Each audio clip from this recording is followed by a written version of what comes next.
Olá, meu nome é Cristina e hoje falarei do desastre aéreo que vitimou os integrantes do grupo Mamonas Assassinas, assistentes da banda e tripulação. Sérgio Reis de Oliveira trabalhava na fábrica da Olivetti, que fabricava máquinas de escrever. Lá ele conheceu Maurício, irmão de Alberto Rinotto, e ao saber que Sérgio era baterista, ele resolveu lhe apresentar seu irmão, que tocava guitarra. E então os dois se conheceram e decidiram formar uma banda. Sérgio adotou o nome artístico de Sérgio Reoli e Alberto o nome de Bento Rinotto. Samuel, que era irmão de Sérgio, não se interessava muito por música. Ele preferia desenhar aviões. Porém, ao ver seu irmão e Bento tocando, começou a se interessar e passou a tocar baixo elétrico. Os três formaram em 1999 a banda Ponte Aérea, que depois se chamaria Utopia, especializada em covers de bandas como O Traje a Rigor, Legião Urbana, Titãs, Paralamas do Sucesso, Barão Vermelho, Rush e etc. A banda apresentava-se na periferia paulistana e em julho de 1990, enquanto tocava no Parque Secap, que ficava em um conjunto habitacional em Guarulhos, o público pediu que a banda tocasse Sweet Child O' Mine, do grupo Guns N' Roses. Como eles desconheciam a letra, pediram que um dos espectadores subisse ao palco para auxiliá-los. Alexander Alves pediu para cantar. Não sabendo a letra, porém com uma performance repleta de embromação no inglês, Alexander arrancou gargalhadas da plateia. E assim, com sua postura irreverente e escrachada, Alexander, que mais tarde adotaria o apelido artístico de Dinho, garantiu seu posto de vocalista na banda. O último integrante a entrar na banda Utopia foi Júlio César Barbosa, que depois adotou o nome Júlio Hazek. Júlio era amigo de Dinho e este o chamou para auxiliá-lo nos covers de canções cantadas em inglês. E Júlio também era percussionista, além de consertar fios e equipamentos quando a banda assim necessitava. E a banda Utopia tocava em shows de pouca expressividade e também shows beneficentes, e não ganhavam quase nada. Inclusive, em um show que fizeram no interior de São Paulo, tiveram que dormir no palco e o dinheiro mal deu para pagar a Kombi. Dinho acabou quebrando a caixa de marchas ao fazer uma gracinha para uma menina enquanto dirigia a Kombi. Em 1992, a banda conheceu Rick Bonadio e este produziu o vinil Utopia, primeiro e único álbum que tinha 6 canções. Das 1000 cópias produzidas, apenas 100 foram vendidas. Embora apareça na capa do álbum, Márcio Araújo não gravou nenhuma faixa do disco, por conta de sua rotina de estudos na Universidade de Guarulhos, onde cursava engenharia civil. Então, ele decidiu deixar a banda. Júlio Hazek se tornaria então tecladista e backing vocal da banda. O sonho da banda era se apresentar no Tomeuzão, que é o ginásio Pascoal Tomeu, em Guarulhos, um local que só recebe artistas famosos. Tiveram que escutar de um organizador de eventos que lá não era lugar de bandinha tocar. Dinho ficou nervoso e falou que o mundo dá voltas, e um dia seriam tão famosos que a prefeitura iria pedir para eles tocarem lá. Ao perceberem em seus shows que as paródias e palhaçadas faziam mais sucessos que os covers, o Utopia decidiu mudar o estilo e o nome e gravaram uma fita demo com 2 canções. Rodrigo Castanho, produtor e técnico de masterização, acompanhou a gravação numa madrugada de outubro de 1994. O estúdio ficava na Zona Norte e pertencia a Rick Bonadio. Na fita havia a música Mina, Minha Pitulinha, que mais tarde ganharia o nome de Pelados em Santos, e Robocop Gay. No dia seguinte, Castanho encontrou Rick e elogiou as canções, e Rick as definiu como a coisa mais engraçada que já tinha ouvido na vida. Então Rick Bonadio decidiu que Mina seria a primeira canção de trabalho deles, porém queria deixar a melodia menos brega e inserir pitadas de rock and roll. alguns nomes para a banda foram sugeridos, e então Samuel sugeriu Mamonas Assassinas do Espaço, que foi reduzido para Mamonas Assassinas. E este nome de duplo sentido fez jus ao novo estilo musical da banda. Os integrantes também adotaram seus nomes artísticos e um figurino mais irreverente e menos rock and roll. Uma nova fita demo foi gravada. Mina virou Pelados em Santos com uma roupagem mais pesada, Robocop Gay ganhou uma nova mixagem e Vira Vira foi gravada pela primeira vez. A fita foi enviada a 3 gravadoras. O filho de João Augusto Soares, que era diretor artístico da EMAI, gostou muito da sonoridade da banda. Rafael Ramos era baterista da banda Baba Cósmica e dava dicas ao pai sobre novas bandas que enviavam músicas à gravadora. Num primeiro momento, o pai não curtiu a ideia, mas Rafael insistiu e levou seu pai a um show do Mamonas Assassinas em 7 de abril de 1995. A boate Lua Nova estava quase vazia naquela noite fria e chegaram João Augusto de Macedo Soares, Rafael, seu filho, e Arnaldo Sacomani, um produtor independente. Após assistir o show, João assinou o contrato com a banda. Então, a gravadora pediu ao menos 10 músicas para a gravação de um CD. A banda mentiu, dizendo que tinha 7 e que escreveriam em uma semana as demais. Porém, a realidade é que só tinham 3. Em uma semana, os meninos conseguiram compor 12 canções, 5 a mais do que exigia a gravadora.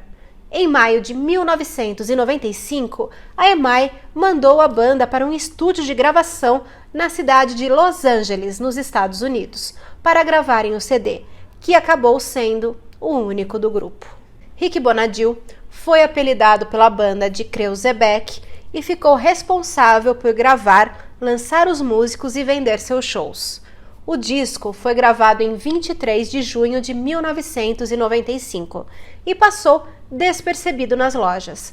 Porém, no dia seguinte, a 89 FM, a Rádio Rock, tocou a música Vira Vira e os Mamonas foram alçados ao sucesso, sendo o disco de estreia mais vendido até aquela época no Brasil. Fazendo um enorme sucesso, principalmente entre o público infantil, apesar de suas letras pesadas, o fenômeno ficou marcado como uma subversão.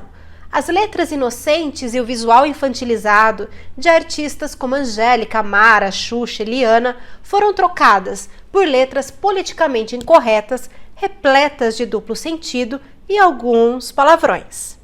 Por conta desse meteórico sucesso, começaram a fazer exaustivas turnês nacionais e se apresentarem em vários programas da televisão aberta, como Jô Soares 11h30, Domingo Legal, Programa Livre, Domingão do Faustão e Xuxa Park. E em fevereiro de 1996 foram capa da Billboard. Por serem muito queridos e muito carismáticos, e a beleza de seu vocalista, que também não passava despercebida, onde eles apareciam, a audiência triplicava. Então, domingo sim, tinha Mamonas Assassinas na televisão, ou no Domingão do Faustão na Globo, ou no Domingo Legal com Gugu Liberato no SBT. A Globo tentou contratar a banda por 3 anos para ter exclusividade, mas a EMAI barrou, porque isso iria atrapalhar os músicos, cerceando a liberdade da banda. Os Mamonas ficaram apelidados por outras bandas e artistas de rolo compressor e temiam tocar nas mesmas datas e localidades que eles, pois sabiam que todos queriam ver Mamonas Assassinas. Os Mamonas preparavam-se para uma turnê a Portugal, que aconteceria a partir de 3 de março de 1996. E lembram do Tomeuzão, onde eles foram rejeitados? Em 6 de janeiro de 1996, os Mamonas Assassinas tocaram no local que era o sonho deles. Quem abriu o show foi a banda Utopia, eles vestidos como na época e tocando seu estilo musical. Após isso, teve um vídeo amador de Dinho, sentado em um palco, mandando uma mensagem em tom de desabafo, porém repleta de energia positiva e crítica a quem não acreditou no potencial do grupo. Falou também para as pessoas não deixarem de acreditar em seus sonhos, pois eles mesmos um dia quiseram tocar ali e tiveram a porta fechada na cara. O show recebeu um público de 18 mil pessoas. Mamonas Assassinas receberam o disco de diamante pela vendagem de 3 milhões de cópias. No dia 2 de março de 1996, voltando de um show em Brasília, o jatinho comercial Learjet, modelo 25D, prefixo PT-LSD, que levava a banda, 2 assistentes e sua tripulação, piloto e copiloto, chocou-se contra a Serra da Cantareira às 23 horas e 16 minutos em uma tentativa de arremeter, matando todos a bordo.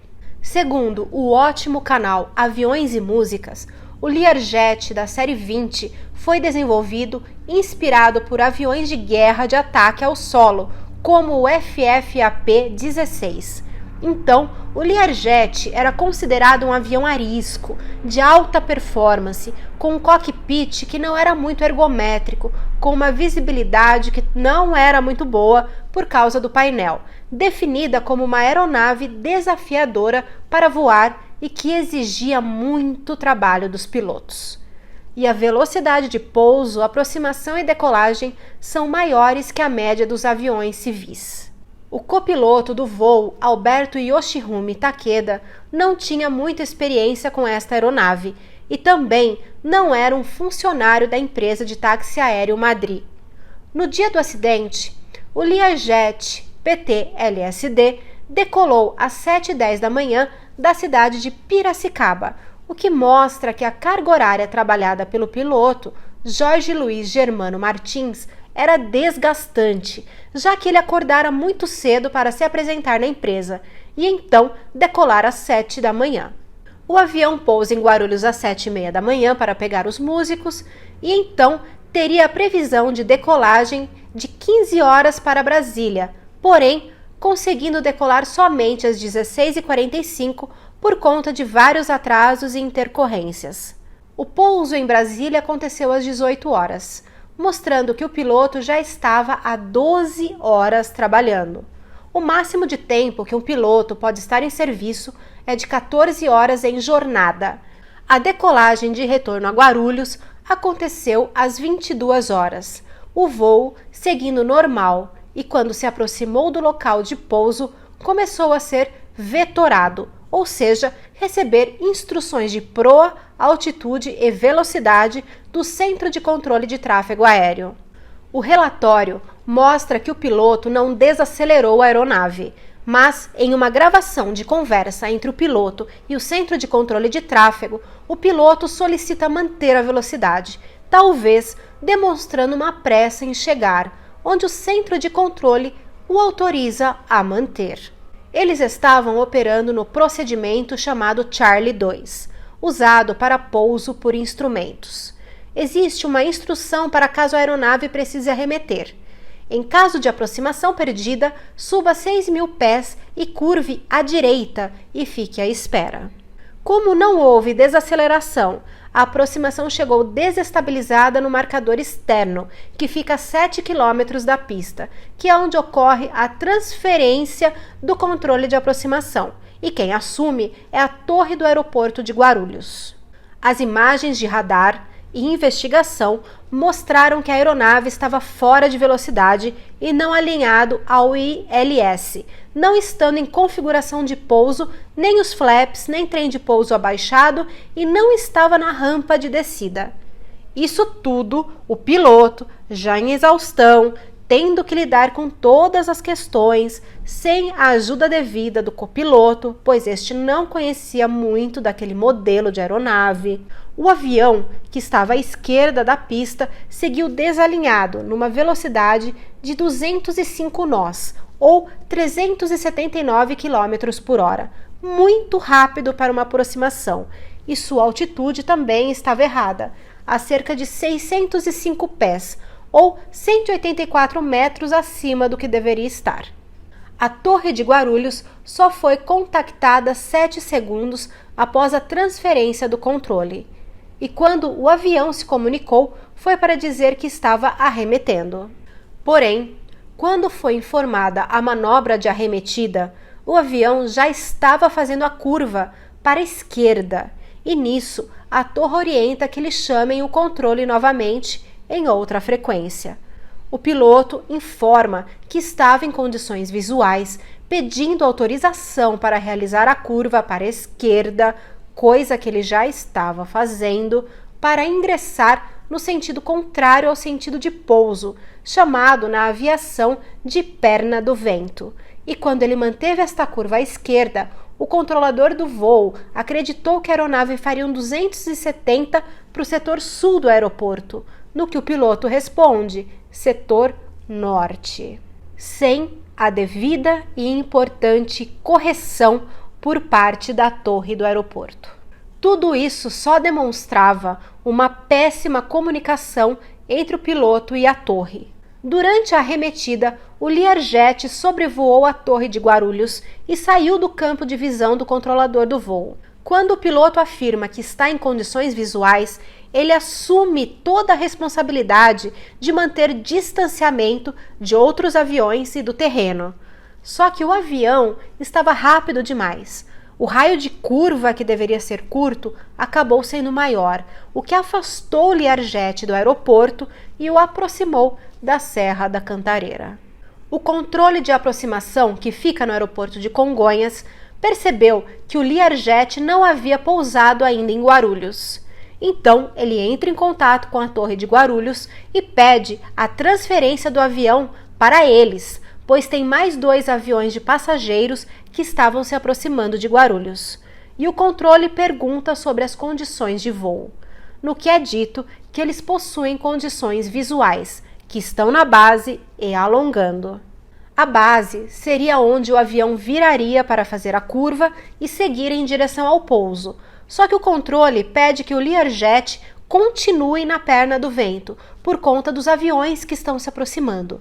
Mantendo-se na direção da perna do vento, em uma altitude baixa para aquele local, que seria 3.000 pés de altitude, o Learjet acaba se chocando na Serra da Cantareira às 23 horas e 16 minutos.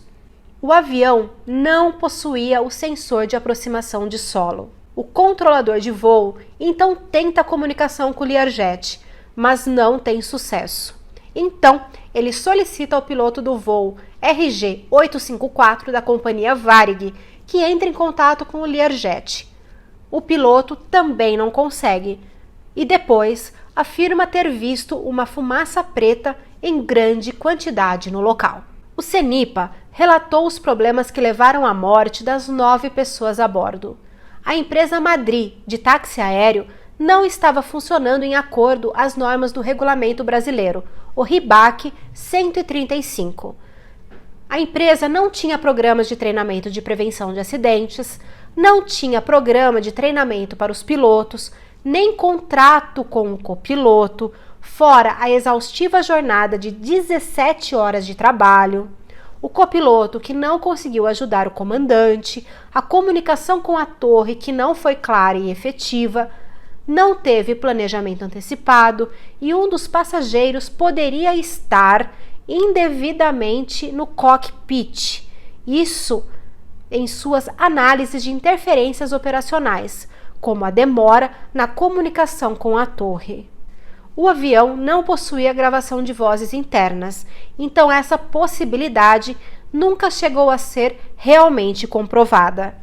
Um conjunto absurdo de erros, um acidente que, se todos seguissem os protocolos de segurança, não teria ocorrido. Fernando Cavalcante era o fotógrafo plantonista de um jornal chamado Notícias Populares, conhecido por trazer imagens de mortes e acidentes violentos em suas capas e conteúdos sensacionalistas. Parte de seu trabalho era ouvir a frequência da polícia em um rádio e monitorar qual seria o crime que daria mais destaque às páginas do trágico jornal.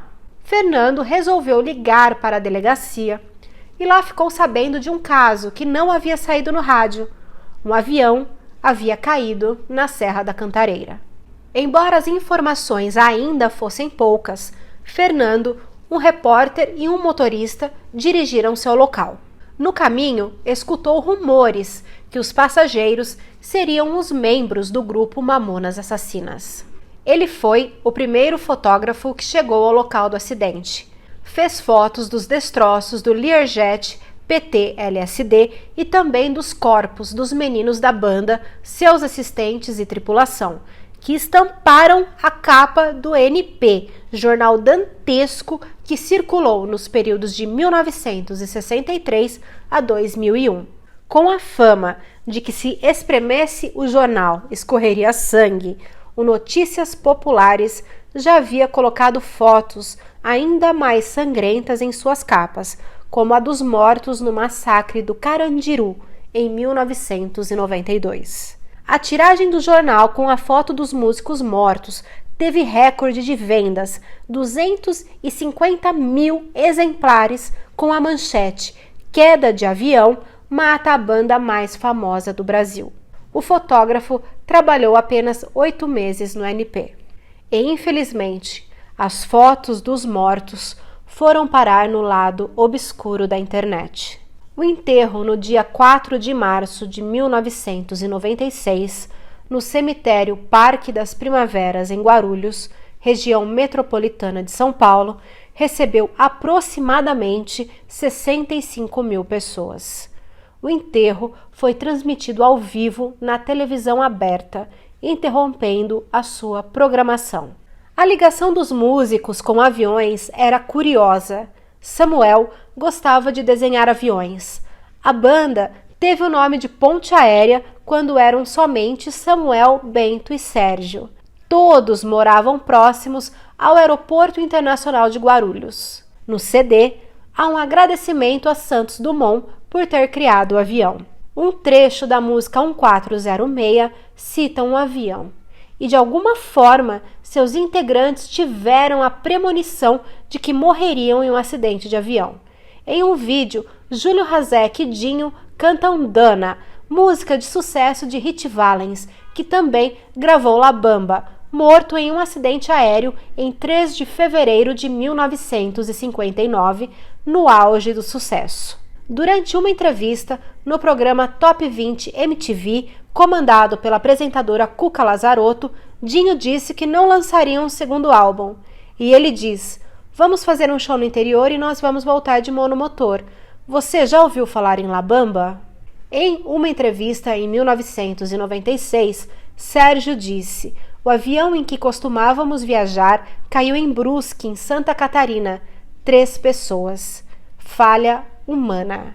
E em 2 de março de 1996, no dia do acidente, Júlio Hazek, de feição séria e assustada, diz a um amigo que era seu cabeleireiro que havia sonhado com um acidente de avião. "Nós estamos indo buscar o teco-teco que nós alugou, ele vai cair." Já ouviu falar em La Bamba? Vocês não tem Rit Valens aí, não? E é um avião que faz de 0 a 100 indo pro chão em 1 segundo. E aí, brother? Beleza? Joinha. Você não vai derrubar a gente não hoje, não? Pode ficar cegado que não. Você ganhou dinheiro dos Mamonas? Eu era. Oi? A boa é que eles consertaram o radar. Quebrou de novo. Primeiro e tão bem sucedido E o último álbum. disco. Não será o último. Porque acabou o humor, a cota acabou? Essa noite eu sonhei com um negócio assim, parecia que o avião caía, não sei. Ouça de novo, em 5 segundos, a última previsão de julho. Essa noite eu sonhei com um negócio assim, parecia que o avião caía, não sei. O longa Mamonas Assassinas, O Impossível Não Existe tem sua previsão de estreia para 18 de janeiro de 2024. A produção é da Record, com a produção da Sony Channel e Total Filmes. A atriz Fefe Schneider diz que o ambiente das filmagens, por vezes, era arrepiante e que dava para sentir a presença do grupo. Ela relata que na filmagem do show estava um sol de rachar e do nada o tempo fechou, faltando 10 minutos para a gravação. Todos os atores maquiados, e começou um temporal em Guarulhos. As luzes acabaram, a produção e os atores ficaram esperando para ver o que a prefeitura poderia fazer, e no meio do breu total, apenas uma luz acendeu. Acendeu e ficou piscando. Era a luz que ficava em cima da Brasília amarela, o restante do estacionamento apagado. A Brasília era original que a banda usou no clipe Pelados em Santos, bateria e figurinos também são originais. Às 23 horas e 16 minutos da noite de 2 de março de 1996, o avião Learjet 25 Delta, prefixo PT-LSD, se choca contra a Serra da Cantareira, matando 9 pessoas. São elas: Jorge Luiz Germano Martins, de 30 anos de idade, piloto experiente, possuía 2.500 horas de voo, sendo 220 horas em aeronaves Learjet. Alberto Yoshiumi Takeda, 24 anos de idade, copiloto, possuía 330 horas de voo e era certificado para pilotar neste tipo de aeronave, porém sem vasta experiência. Isaac Souto, conhecido como Shuri Lumbers, 28 anos de idade, secretário e assistente da banda. Sérgio Saturnino Porto, conhecido como Reco, segurança da banda. Alexander Alves Leite, o Dinho, de 24 anos de idade, vocalista e compositor da banda Mamonas Assassinas. Samuel Reis de Oliveira, o Samuel Reoli, de 22 anos de idade, baixista da banda. Sérgio Reis de Oliveira, o Sérgio Reoli, 26 anos de idade, baterista. Alberto Rinotto, conhecido como Bento Rinotto, 25 anos de idade, guitarrista. E Júlio César Barbosa, o Júlio Razek, 28 anos de idade, tecladista da banda. Muito obrigada por assistir.